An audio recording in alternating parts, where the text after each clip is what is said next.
매일 아침에 기름 한 숟갈 드시는 분들, 기름 자체만 드시는 것보다는 거기에 다른 걸 좀 곁들이는 게 좋지 않을까 추천드리는 거 하나는 소면 같은 거에 들기름 참기름을 간단히 버무려 드시는 것도 좋은 아침 대용이라고 볼 수가 있습니다. 가장 좋은 고지혈증의 해결책은 지금 당장으로 나의 주식을 개선해 보는 거라고. 식탁 위에서 들기름 참기름 같은 전통 기름을 올리는 습관이 실제로 혈당이나 혈관 건강에 어떤 영향을 주나요?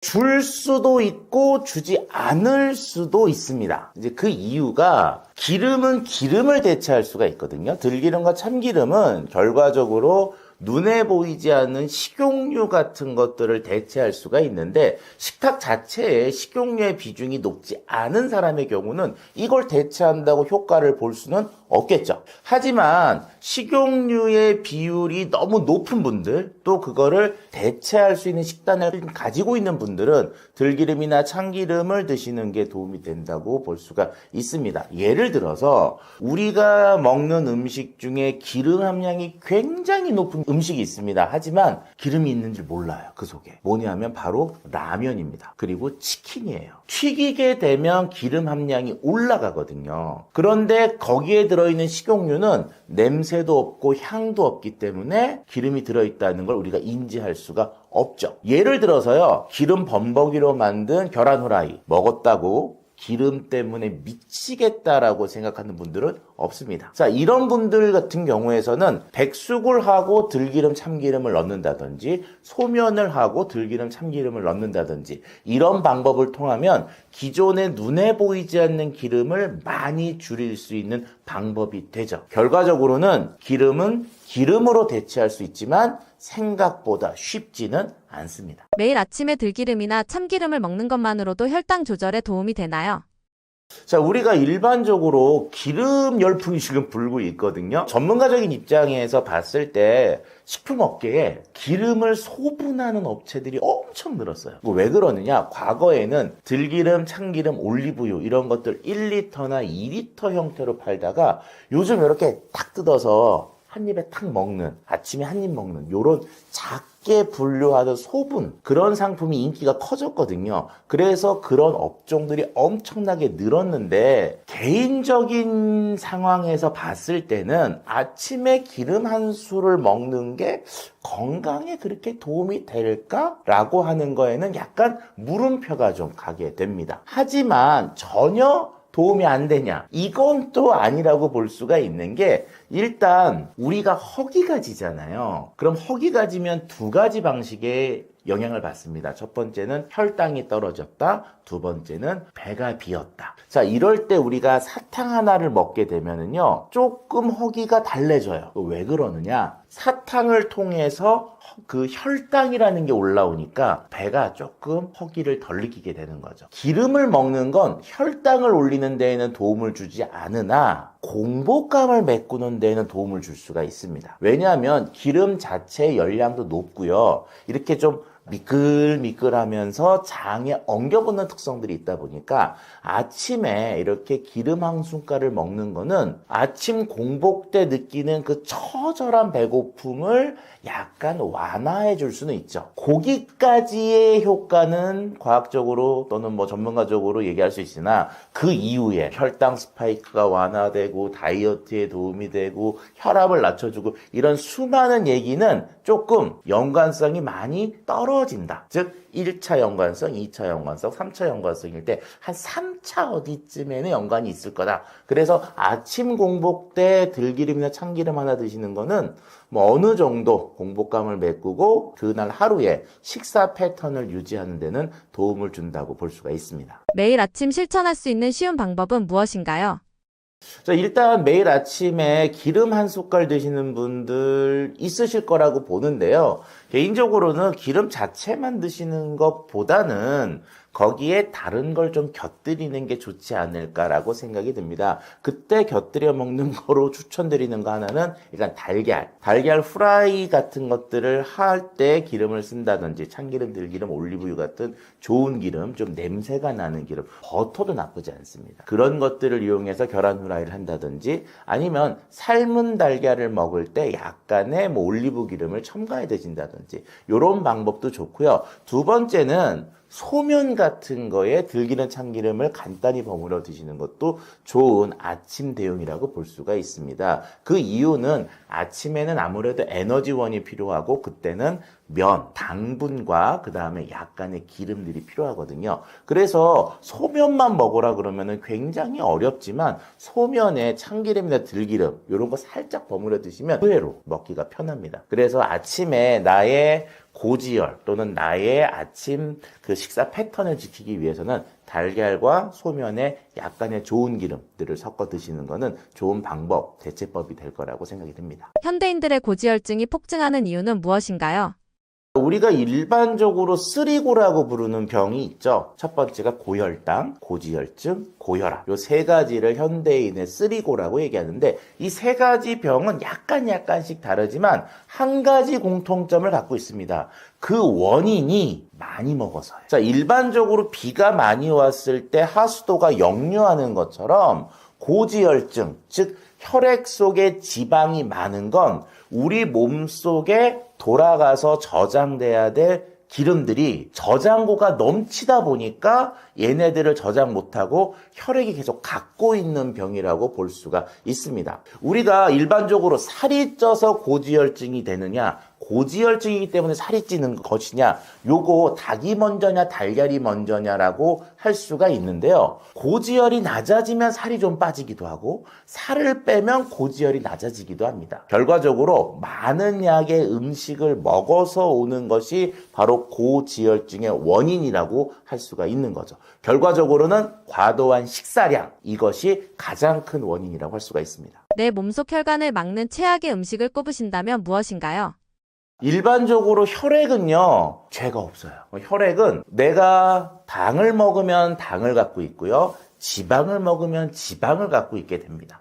결과적으로 우리 혈관을 막는 것 중에 가장 큰 거는 당보다는 개인적으로는 지방이 더 크다라고 보는데요. 이 지방은 결과적으로 폭식에서 혈액 속에 지방이 많아질 수밖에 없습니다. 그런데 여기서 한 가지 주의하셔야 될 내용은 지방을 먹었다고 지방이 많아진다? 오케이, 맞습니다. 그런데 지방은요, 소화를 하다 보면 한계치가 있어요. 그 특성이 있다 보니까 우리가 가끔 삼겹살 같은 지방이 많은 거 드시고 혹시 다음날 이렇게 화장실에서 이렇게 확 하고 이렇게 좀 냄새나는 변 보시는 경우 있지 않습니까? 왜 그러느냐? 지방을 소화하는 한계 이상을 먹으면 장은 소화를 포기하고 그냥 설사로 배출시켜버려요. 결과적으로 지방은 내가 먹는다고 하더라도 한계점을 갖고 있죠. 이런 면에서 지방이 기름이 돼서 혈관을 막는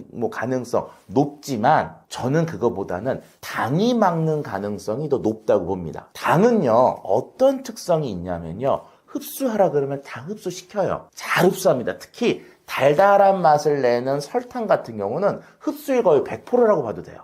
근데 얘네들은 당으로 저장을 시키는지 못하고요, 지방으로 바꿔서 저장을 하는 특성이 있습니다. 그렇기 때문에 고지혈에 가장 큰 영향을 주는 식품은 물론 한 가지를 콕 집을 순 없겠으나 지방이 주가 되는 고기보다는 오히려 입에서 단맛을 주는 설탕과 같은 당이 많이 들어있는 음식들, 대표적인 건 음료라고 할 수가 있죠. 탄산음료 아니면 아주 달달한 크림이 들어가 있는 빵, 이런 설탕이 오히려 더 혈관을 막는 가장 주요한 식품이 아닌가라고 생각이 듭니다. 지방과 기름을 건강하게 먹는 방법은 무엇인가요?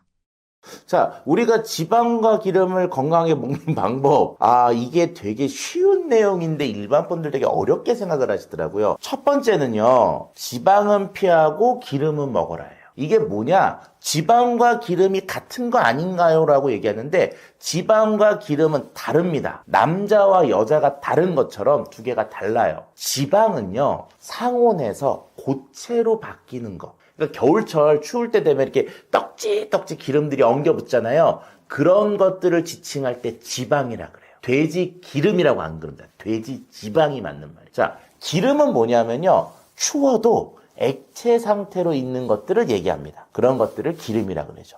그래서 지방과 기름에서는 기름을 드시는 게 좋아요. 자, 그러면 기름에서는 그럼 다 좋으냐? 아닙니다. 기름도요, 정제된 거, 정제되지 않은 거 이렇게 구분하는데 복잡하잖아요. 정제된 거와 정제되지 않은 건 냄새가 달라집니다. 그래서 기름의 냄새를 맡았을 때 냄새가 들기름 냄새, 참기름 냄새, 올리브유 냄새가 나면 이건 좋은 기름. 근데 냄새를 아무리 맡아봐도 식용유처럼 냄새가 안 나. 이건 좋은 기름이 아닙니다. 왜 그러느냐? 구독자 여러분들 지금 당장 시간이 되시면 부엌에 가셔갖고요. 참기름이나 들기름 하나 꺼내시고 식용유를 하나 꺼내세요. 그리고요. 식용유로 프라이팬에 잘 두른 다음에 프라이를 한번 한 다음에 드셔보세요. 맛있을 거예요. 그러면 두 번째는 뭐냐? 들기름이나 참기름을요, 똑같이 넣고요. 똑같이 프라이를 해 드셔보세요. 자, 다른 걸 눈으로 보실 수가 있습니다. 첫 번째, 시커매. 잘 탑니다. 두 번째, 먹으면요, 프라이가 맛이 없어요. 프라이 그 맛있는 음식에 참기름, 들기름의 향이 들어갔으면 더 좋아져야 되는데 이걸 프라이로 하면 맛이 없어요. 그 맛없음의 가장 큰 게 뭐냐? 너무 향이지. 참기름, 들기름은 이렇게 살짝 쬐끔 그렇게만 넣어서도 기름을 먹었다는 느낌을 확 주는 그런 것들이 비정제 기름들인데 얘들을 냄새가 안 나는 기름처럼 만들어 먹잖아요. 너무 향이 강해서 못 먹게 됩니다. 그래서 가장 좋게 기름을 섭취하는 방법은 물이나 이런 걸로 얘네들을 다 조리하고 삶거나 찌거나 뭐 데치거나 이런 거 있잖아요. 그렇게 하고 마지막에 기름을 살짝 뿌려서 먹는 거. 이러면 우리가 먹는 기름의 섭취량을 많이 줄일 수도 있고 냄새가 주는 포만감이 있기 때문에 많이 먹었다는 그런 느낌을 받게 됩니다. 그래서 아시잖아요. 비빔밥은 맨 마지막에 참기름 살짝. 이게 가장 좋은 방법이죠. 추천하시는 음식들은 어떤 것들이 있으신가요? 우리가 최근에 이제 쓰리고 때문에 굉장히 많은 관심을 갖고 있어요. 근데 전문가적 입장에서 우리가 언제부터 이렇게 고혈당, 고지방, 고혈압에 노출돼 있을까? 이게 하루 이틀에 만들어지는 병이 아닙니다. 이 병들은 최소한 10년, 20년 동안 나의 잘못된 생활 습관과 식습관이 차곡차곡 적응이 돼야지만 나오는 병인데 이것들을 쭉 보다 보니까 여기에는 우리가 쌀밥을 안 먹기 시작했을 때부터 이 병의 위험이 점점 커지고 있었구나라는 것을 개인적인 저는 그렇게 결론을 내렸습니다. 그러면서 쌀에 대한 얘기, 밥에 대한 얘기들을 여러분들한테 들으면 대부분 다 그거 나쁜 거 아니에요? 하얀색 백미, 독 아니에요? 이런 이미지를 갖고 계시는데 아닙니다. 절대 아닙니다. 우리의 건강은 쌀과 밥을 먹지 않은 것에서부터 오히려 시작됐다고 저는 말씀을 드리고 싶거든요. 이런 내용들을 쌀에 대한 역사, 밥에 대한 레시피, 그리고 건강에 대한 영양들 이런 것들을 모아서 제가 쌀밥 한상이라는 책을 저술했습니다. 오늘 얘기하고 있는 고지혈증 이것을 막을 때 기름이 원인이 아니라 당분이 원인이 되는데 그 당분을 대처하는 최고의 대안은 밥이라고 저는 생각하거든요. 그런 면에서 쌀밥 한상을 토대로 해서 우리가 노출되어 있는 현대의 병들을 조금 더 막고 그리고 예방하는 그런 시간을 가졌으면 합니다. 가장 좋은 고지혈증의 해결책은 지금 당장 쌀밥으로 나의 주식을 개선해 보는 거라고 말씀드리고 싶네요. 약을 먹어도 당이 안 떨어져야 하는 분들이 많은데 당뇨 진짜 원인은 무엇인가요?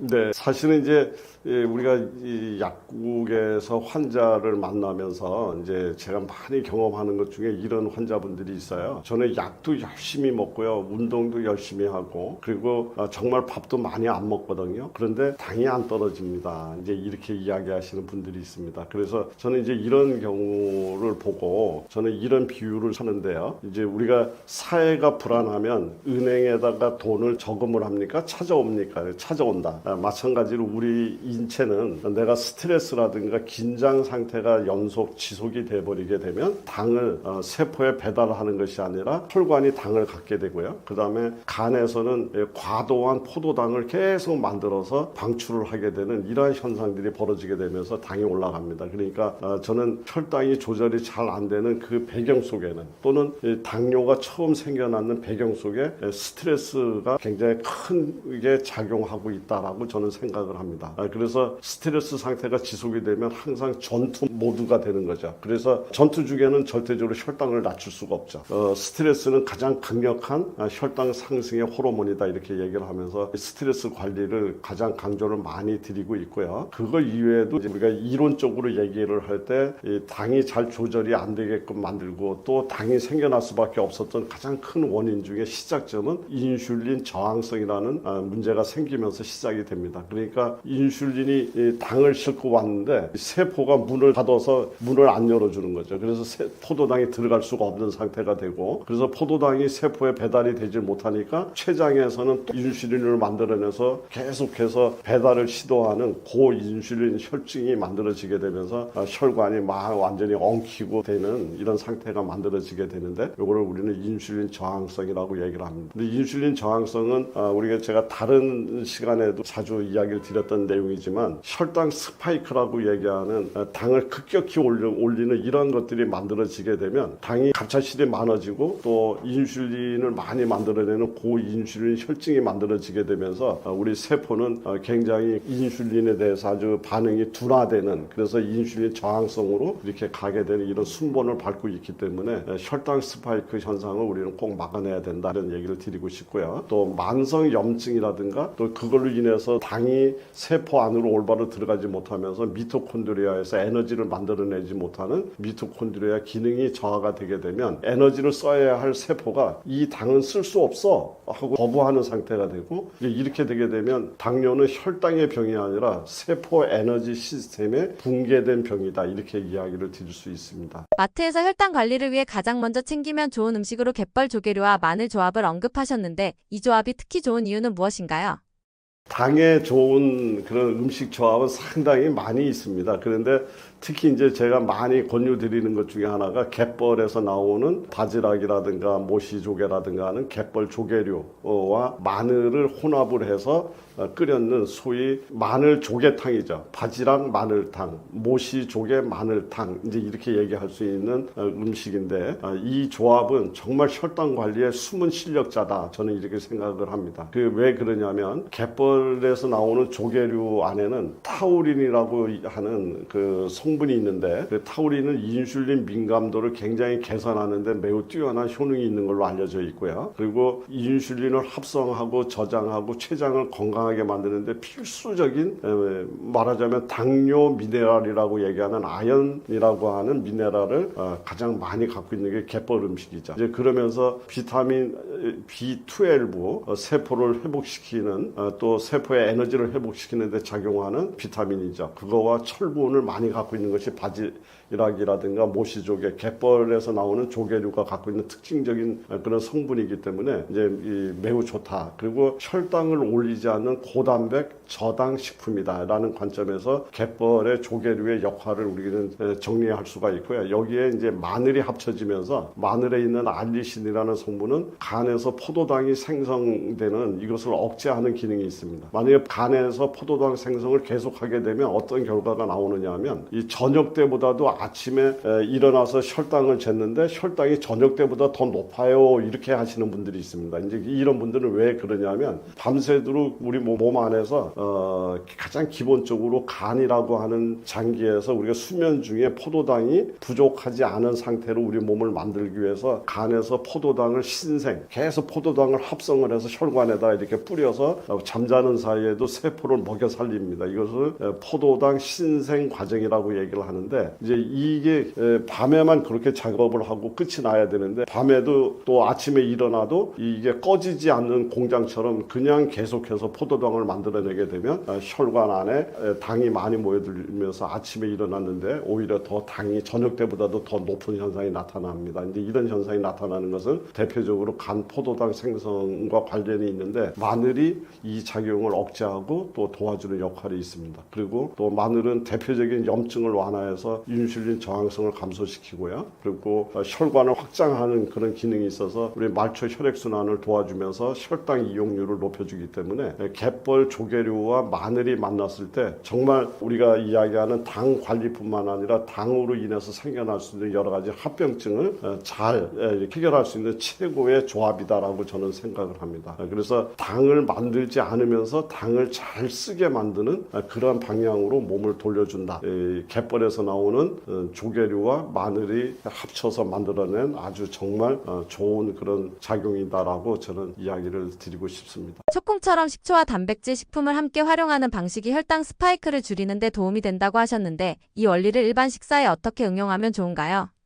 식초는 또 대표적으로 당을 조절하는데 매우 뛰어난 역할을 하는 걸로 알려져 있죠. 식초의 우선 대표적인 혈당 조절 능력은 입에서 우리가 탄수화물을 소화시킬 때 나오는 아밀라제라고 하는 탄수화물 효소의 작용을 20% 정도 억제하는 능력이 식초한테 있다라고 합니다. 그러니까는 우리가 식초와 함께 탄수화물을 섭취를 하게 되면 20% 정도의 소화를 슬로우 이렇게 만들어주기 때문에 혈당 스파이크를 막을 수가 있고요. 또 위장 안에서 음식물이 배출돼서 장으로 내려가는 속도를 또 슬로우 이렇게 만들어주기 때문에 혈당 급상승하는 이것을 차단해주는 역할이 식초한테 있다. 이렇게 이야기를 드릴 수가 있습니다. 그러면서 우리 혈관 안에 돌아다니는 당이라든가 세포 안에 들어와 있는 당을 굉장히 빠른 속도로 에너지화 시킬 수 있는 연소 스위치를 작동시키는 이런 것이 식초에 의해서 일어나는 걸로 되어 있고요. 그리고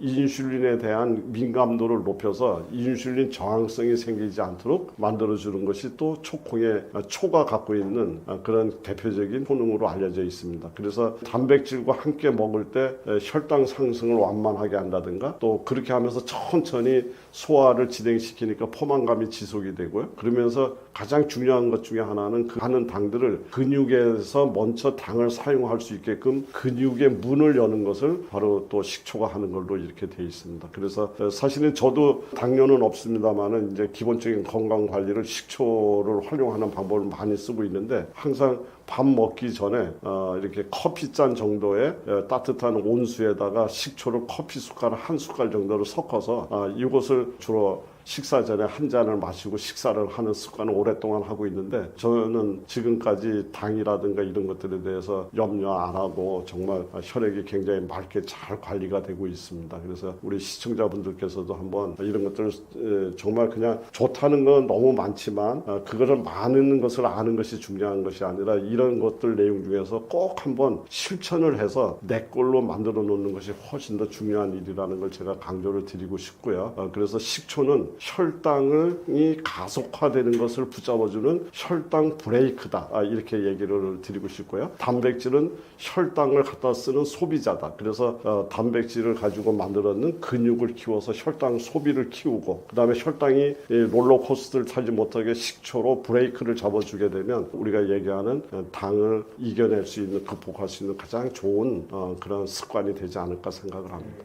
혈당 관리를 위해 반드시 함께 가져가야 할 가장 기본적인 생활 원칙은 무엇인가요?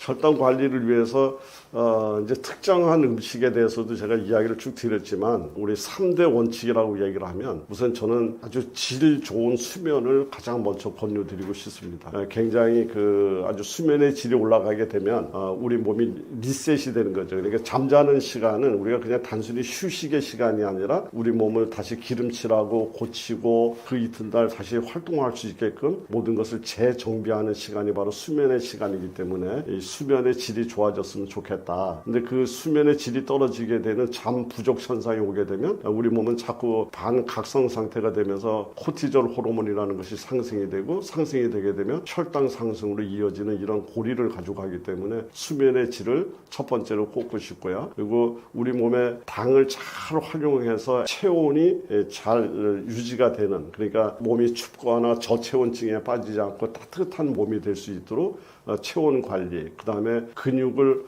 최대한 키워서 혈당을 갖다 잘 저장을 해놓고 우리가 필요할 때 항상 사용할 수 있는 저장 창고를 만들었으면 좋겠다. 이런 것들을 하기 위해서는 적절한 운동을 이야기하는데 걷기라든가 하체, 근력 운동, 이제 이런 것들이 혈당을 관리하는데 굉장히 중요한 방법이 된다고 보고 있습니다. 그리고 나서 이제 우리가 식사 리듬, 그래서 불규칙한 식사 같은 것을 갑자기 하지 마시고 식사를 하실 때도 항상 이 당을 바로 올릴 수 있는 이런 것이 아니라 당을 올릴 수 있는 음식은 뒤로, 그 다음에 천천히 당을 올라가지 않도록 억제할 수 있는 식이섬유라든가 또는 단백질 중심의 식사를 먼저 하시면서 그 다음에 탄수화물 식사로 넘어가는 이런 습관만 잘 가지시더라도 우리는 그 혈당 관리를 누구보다도 자연스럽게 생활 속에서 해결할 수 있지 않겠느냐 이렇게 보고 있습니다. 그래서 약을 나는 먹고 있어. 그러니까 당은 뭐 약만 먹으면 돼, 이런 식으로 약만 가지고서 혈당을 잡으려고 하지 마시고 몸의 환경을 바꾸어서 혈당을 이겨내려고 하는 이런 생활을 꼭 반드시 습관화 시켜 주시기를 시청자분들께 권고드리겠습니다.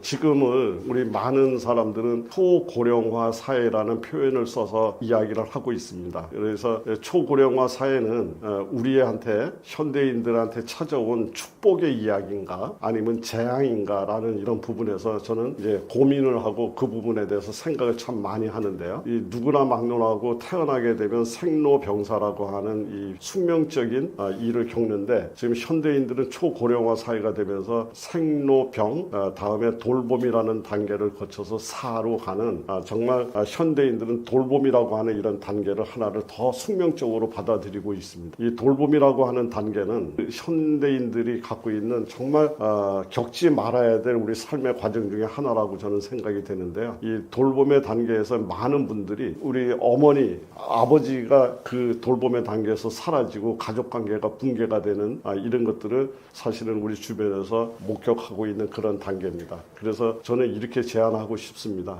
맨 마지막 그 순간까지 현역으로 살다 현역으로 떠나는 그런 건강한 삶이 우리 현대인들한테 최고의 삶이 되지 않을까, 이런 생각을 하고요. 그래서 지금 현대의학은 과거에 비해서 질병을 치료하는 의학에서 삶을 지켜내야 되는 의학으로, 그래서 현대사회는 그러한 의학을 감당하는 의학의 3.0 시대라는 것을 요구하고 있습니다. 그런 면에서 저는 음식이라는 가장 안전한 처방으로 그런 해답을 찾아오면서 30년의 세월을 보내온 푸드닥터 한영선 약사입니다. 병이 생긴 뒤 치료받는 시대는 이제 지나가고 있습니다. 그래서 저는 오랫동안 수건이었던 바로 음식으로 치유할 수 있고 음식이 약이 된다고 하는 올바른 이런 것들을 많은 분들한테 알리고 홍보하고 계몽해서 너나 나나 할 것 없이 돌봄이라는 단계가 없이 정말 현역으로 살다 현역으로 떠나는 멋진 삶을 이룰 수 있게끔 제가 갖고 있었던 모든 경험을 교육이라고 하는 방식을 통해서 사회에 공헌하고 싶어 합니다. 그래서 한국 푸드닥터 교육원이라는 것을 만들어서 가정과 일상에서 바로 실천할 수 있는 음식 치유 교육을 하고 스스로 건강을 지킬 수 있는 푸드닥터를 양성하기로 마음을 먹었습니다. 누구나 자신의 몸을 돌볼 수 있으며 집집마다 한 명의 푸드닥터가 나오는 그날까지 한국 푸드닥터 교육원에서 저는 끊임없이 노력하고 살아갈 것을 약속드리겠습니다. 감사합니다.